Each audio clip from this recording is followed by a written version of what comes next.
Good. Okay.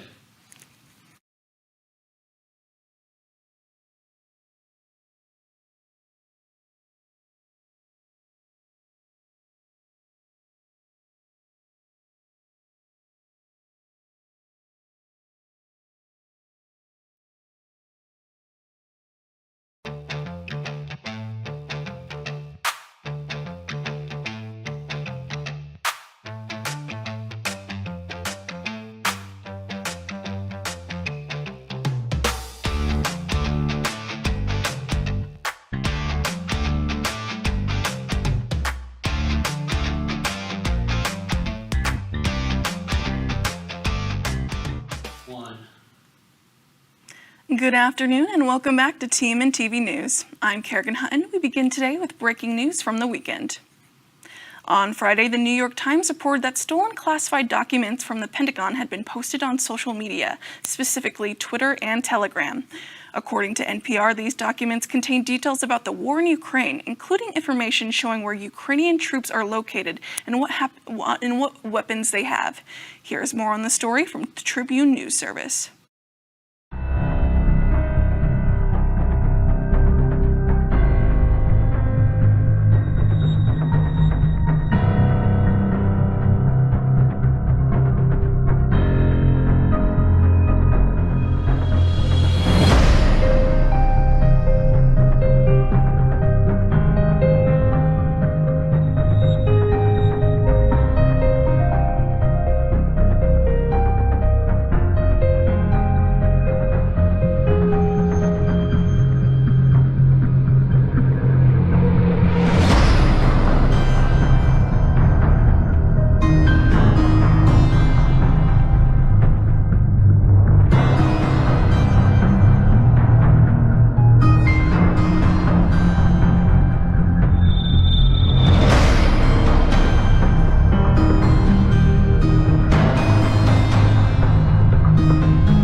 In national news, 2 members of the Tennessee House of Representatives were expelled after they protested on the House floor for gun law reforms.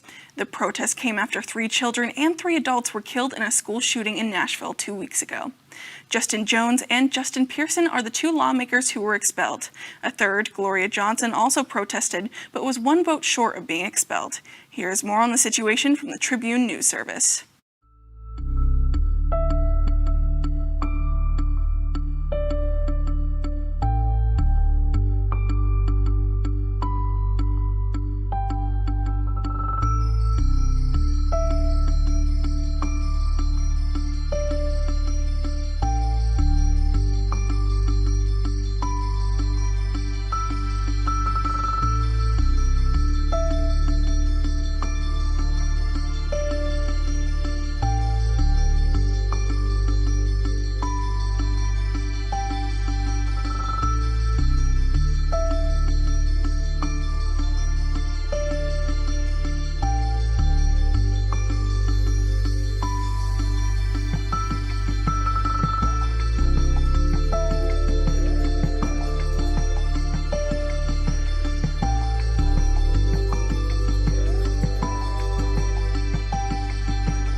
According to NPR, some Tennessee Republicans called the protest on April 6th a disturbance similar to the attack on the Capitol 2 years ago.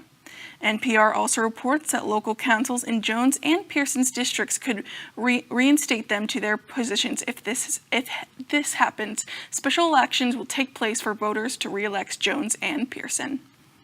Last Monday, we reported on 2 bills in the state legislature that would impact transgender Kansas on both bills passed in the House. One requiring 2/3 vote in both chambers to override a veto from the Governor Kelly. The override vote, which happened on Wednesday, passed a ban that keeps transgender girls and women from participating in girls' and women's sports. This was the 3rd year in a row Kelly vetoed a bill on this nature. Kansas is now the 20th state to pass a transgender athlete ban. Then on Friday, the legislature passed a bill that revokes the license of physicians who provide gender-affirming care to transgender individuals under the age of 18. The bill is currently set to take effect starting in July. According to the Kansas Reflector, gender-affirming care is supported by organizations like the American Medical Association, which says bans on gender-affirming care are not rooted in science. Before we hear to the weather, do Americans really know geography? That is a question TMN reporter Eleanor Couchman set out to answer. She interviewed 3 American students and 3 international students to find out. Those results will be posted on TigerMediaNet.com, but we'll take a look at some of Eleanor's research behind the question.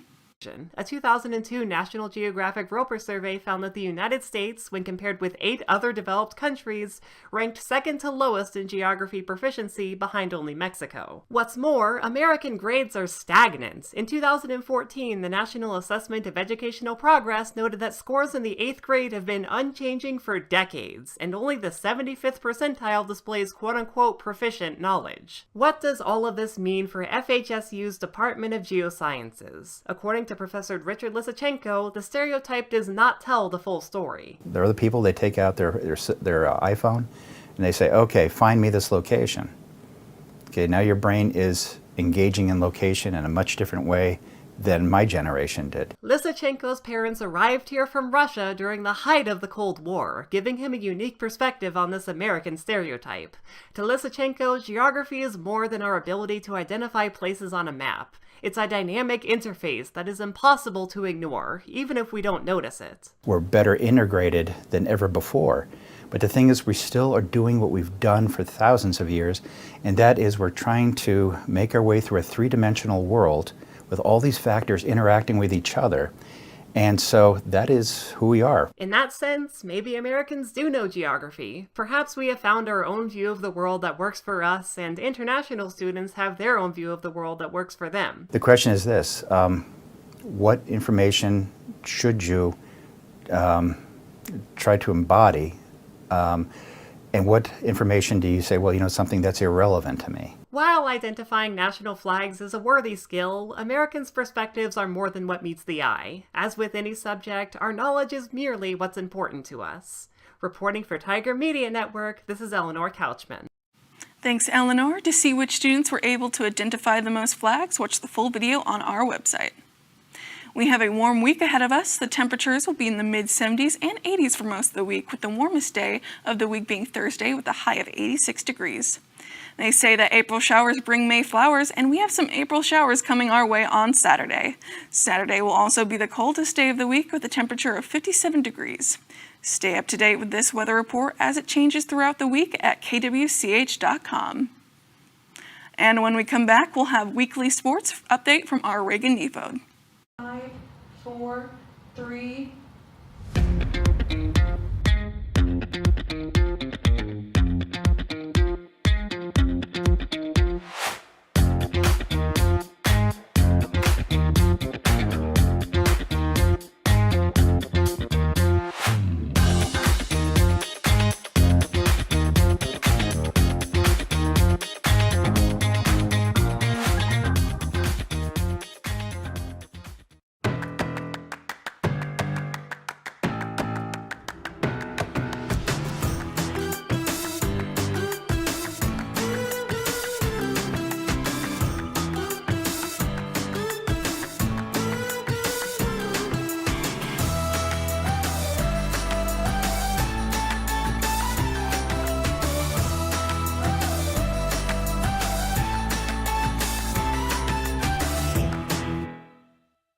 We know you'll love what you see here on our campus in Hayes, America. With over 200 academic programs, small classroom sizes, and a 96% success rate, we will make sure you get the tools you need to succeed. We are proud to offer you 120 clubs and student organizations, over 300 different intramural activities, and countless other ways to get involved here on campus. As the most affordable four-year institution in the entire state, we are excited to offer you the best value in education anywhere. Not to mention our robust scholarship programs to help minimize that stress of paying for college. We hope you enjoyed Tiger Nation, and we can't wait for you to see yourself here.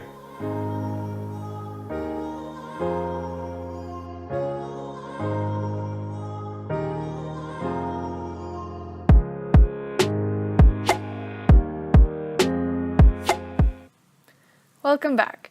I'm Reagan Neufeld, and we begin today's update with a look at the track and field teams who competed in Wichita this weekend at the KT Woodman Classic. Ryan Stanley not only placed first in pole vault by 1.5 feet, but set a new school record as well with a clearance of 17 feet 3.5 inches. The mark currently ranks 4th in Division II for this season. Lyra Coleman brought home another first place for the Tigers, winning the 100-meter dash with a time of 11.83 seconds.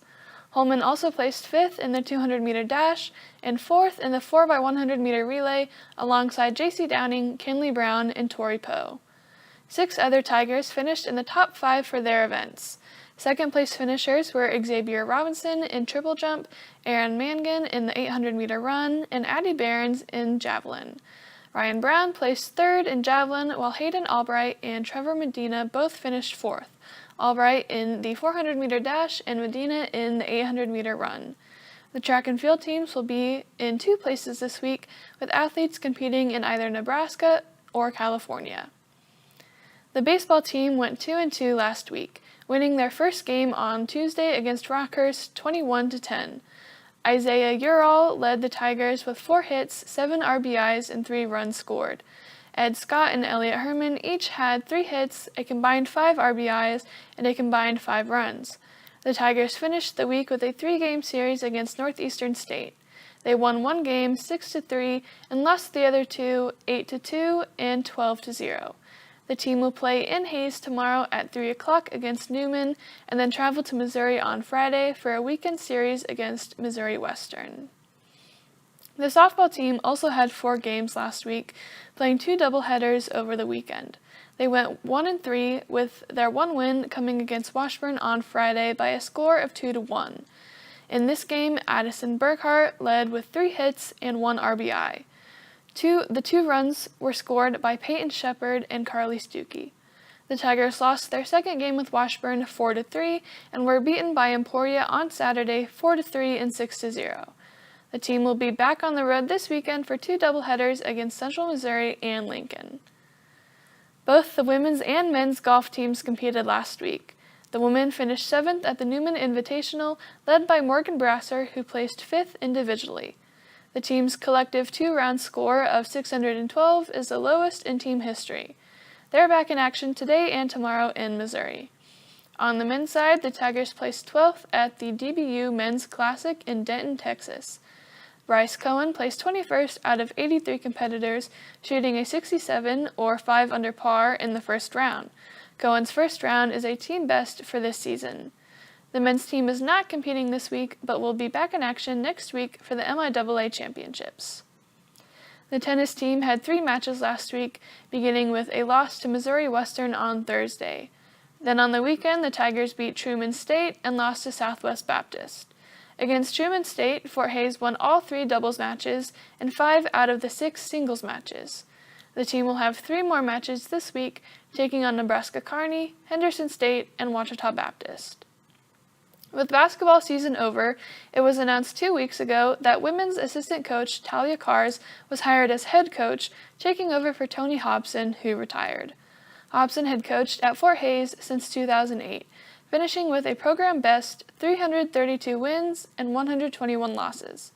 During Hobson's 15 seasons, the Tigers qualified for the Division II tournament 7 times, won the MIAA tournament 2 times, and were MIAA regular season champions 4 times. I recently spoke with Hobson about his time here and his decision to retire. Here's what he had to say. I'm leaving behind an exceptional group. All underclassmen, everybody returns. We've got some promising kids coming in. The program is still at its strongest, which is how I wanted to.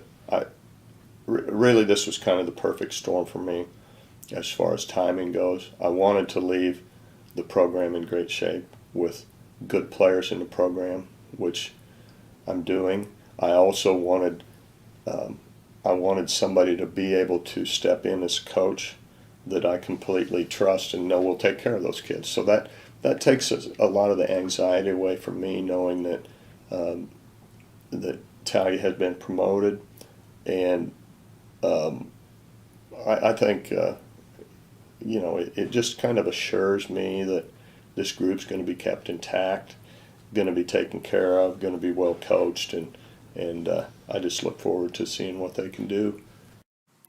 Tiger Media Network will have more on Hobson's career and retirement in the coming days, as well as a feature on cars. This Thursday in the Memorial Union, there will be a press conference to officially introduce Cars as head coach, and on Saturday in the Robins Center, there will be a celebration for Hobson. That is all for this week's sports update. Results from this week's competitions will be posted on TigerMediaNet.com as well as our social media pages. Before we go to a short commercial break, here is a look at this week's schedule.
Tiger Media Network is the student convergent media lab hub for Fort Hays State.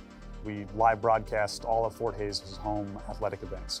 Our program is a hands-on program where we give kids ample opportunity to do anything from writing stories to audio and video projects to sports productions to newscast. The sky's the limit. We tell the students whatever they can think of or dream of, we'll find a way to try to pull it off to give them that experience. I am a junior at Fort Hays State University, and I'm a photography major. So I've done cameras, I've done tech directing, video board, a little bit of directing. I really enjoy being able to have an eye for that. It's something I've really enjoyed learning about through my 3 years here with photography. To me, photography and even just video and broadcasting kind of go hand in hand. The future is with the kids, and the new tech gear that we have fits great into our educational model of a great learning environment for the students. I really like the TriCaster. I like how you can make it as simple as you want, or you can go as complex as you need it to be. You can pretty much do whatever you want with it. It's a good experience. It teaches you how to work as a team, how to kind of lead things on your own. Well, we wanted something when it came to giving our students opportunity that was going to be easy to use and applicable in a lot of different scenarios. And that's what we felt like with TriCaster and New Tech really offer. You get a really good experience, and it's something you could easily get into. When we pull off a great production, or they provide a great replay angle for a referee in a crucial instant, that makes you proud. Once you start working with the TriCaster, you can really understand exactly what's going on behind the scenes. And now it's my favorite thing to do.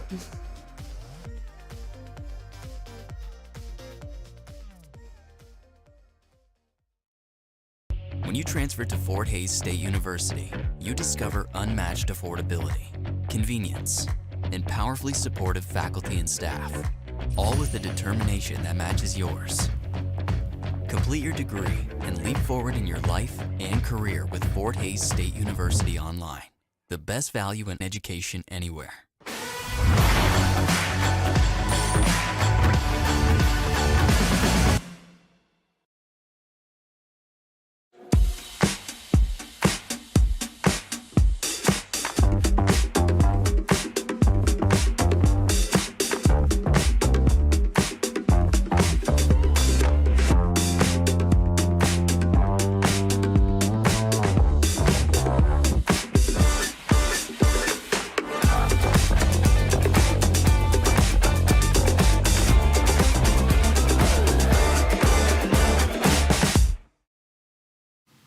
And now we'll look at some campus news.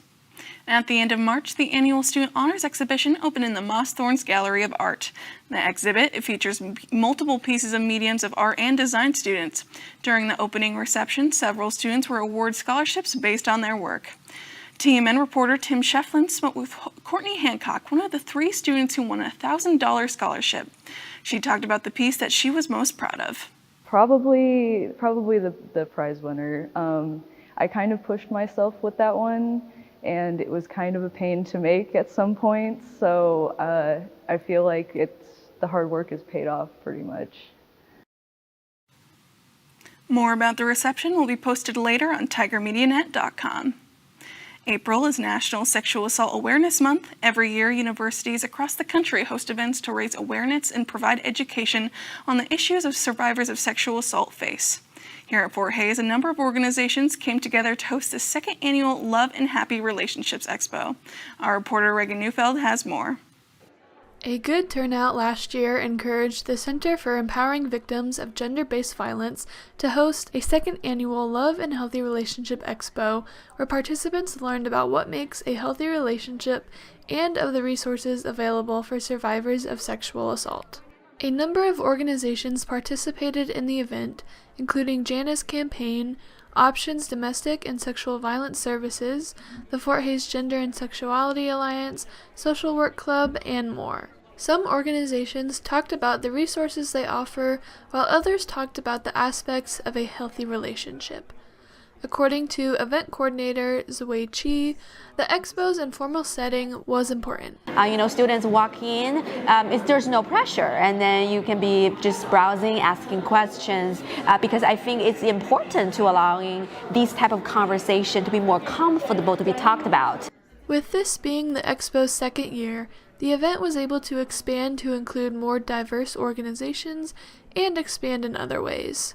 Even though this may not directly involve with the event, but we did wrote a resolution submitted to the SGA. So SGA will recognize April National Sexual Assault Awareness Month from now on. So I think that is also another achievement based on the 1st year. As Chi mentioned, April is Sexual Assault Awareness Month, and while October is Domestic Violence Awareness Month, she says education like this should take place all year round. I feel like it should be something more normalized and in the conversation. I think it's just an opportunity to start with something here, and hopefully other organizations can host their own, so we can always have different events like this throughout the years. But also I feel like I try to incorporate these type of conversation in my teaching, talk about victim advocacy, rights, so really normalize this type of conversation with students, not only on a day or two. For Tiger Media Network, this is Reagan Neufeld. Thanks, Reagan. The Center for Empowering Victims on Gender-Based Violence is housed in the university's Criminal Justice Department. More information about the center and their work can be found on the Criminal Justice Department's webpage. The Public Relations Student Society of America has recently reformed its organization on campus. I give you a scope on why they're back and why they plan to do. Earlier this month, students met in the prayer room to discuss their organization's reemergence to Fort Hays. The Public Relations Student Society of America, or PRSSA, is an organization for students who are interested in public relations and communications. Because the pandemic had shut down most of campus activities, PRSSA disbanded. But with the growing interest from communication students in the last year, the organization has reformed and it's aiming to establish its relevance. I spoke with PRSSA President Carly Norton, who told me more about the group and what public relations is. Public Relations Student Society of America, it's the largest pre-professional organization for public relations in the United States. We work with PRSA, which is their parent organization, which is the largest professional public relations organization in the whole world, not just the United States. So public relations is like managing communication from your organization to your public. So it's a way to spread information, manage crises within your organization, and it really affects the community too. It's just anytime you want to spread information or have influence on your publics or the people that are mainly affected by you, that's what you're going to use public relations for. And to all students, we welcome everyone. We have students from primarily the communications field, but we have business, arts, pretty much, yeah, anyone can use it. It's open to anybody. We work together. The mentors they give us a lot of tips, a lot of useful information that we can use for our careers. We get a lot of good experience through events and workshops, and there's some conferences we're planning on going to this year, which is really just going to help us build our personal brand and can help us do better in our careers. Faculty advisor Dr. Shin-Yin Yang, who was present at the meeting, tells why she's passionate about the PRSSA. Public relations is crucial to every organization, and we really need to have better communication. I think that's really key to why PRSSA is so important for our community, because the communication is so important. Without communication and the credible sources and meaningful communication, listening, we really cannot reach a very good decision. Because since I joined Fort Hays, I often heard from the graduates to be, that they don't know where to go and they don't have confidence, and because we are in the middle of nowhere. So that expression really bothers me, because I thought, our students are so talented and full of potential. Why don't they have that kind of a confidence that they should have? So I decided to work with my colleagues, and we had a discussion. So we thought, let's make Fort Hays in the middle of everywhere by establishing PRSSA chapter. And fortunately, in 2015, after class, I received an email. The students sent me an email saying that after your class, we had a group discussion. We decided to establish a chapter at Fort Hays. Would you help us? Without any hesitation, I emailed right back, in all caps. I said yes. And so I've been involved since then. The organization has a main goal of gaining new members and bringing a stronger presence to campus. In the last month, they've held a presentation to discuss their recent trip to Texas for a PRSA conference and established a social media platform. For more information about the PRSSA, you can visit their Tiger Link page. For TMN, this is Kerrigan Hutton. There were lots of Easter egg hunts over the weekend, but one took place early last Thursday here on campus. College students gathered at the Gross Memorial Coliseum to get as many eggs as they could and win prizes. Here's a look at the morning from TMN's Tim Shefflin.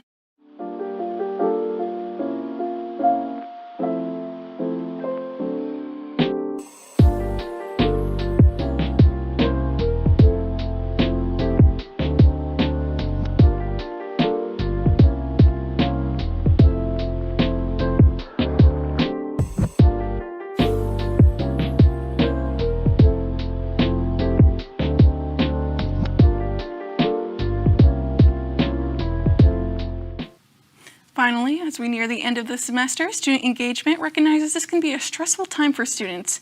To give students an outlet to release this stress, the group hosted Smash and Bash. On Thursday, the group blocked off the parking lot next to the Center of Applied Technology building and brought a variety of items students could smash with hammers and bottles to be thrown at the wooden backdrop. TMN reporter Corbin Ingram was there to capture it all. I get tired of money, but this money it will turn people around and agree. Yeah. I know he's sick of my money, cause every time he calls me, that he calls me inside in my left right pocket. Watch this, these broke boys watch this, these broke boys watch this. I can make the whole crowd watch this. I can make it one stop, watch this. I can make it one stop, pop. I ain't even drop no songs to pop. I stay with a whole lot of Benjamin saying in my left right pocket. Watch this, these broke boys watch this, these broke boys watch this. I can make the whole crowd watch this. I can make it one stop. Watch this, I can make you one stop. Pop. I ain't even drop no songs to pop. I stay with a whole lot of bosses. Slow, slow on some out, stop. All these keep conscious. How you from my hood, but you still don't. And that is it for this week's TMNtv News. To stay up to date with local, state, and national news, visit tigermedianet.com as well as our social media pages. We will not have a newscast next week, but we will be back again April 24th. As always, thank you for watching, and this has been Kerrigan Hutton with TMNtv News.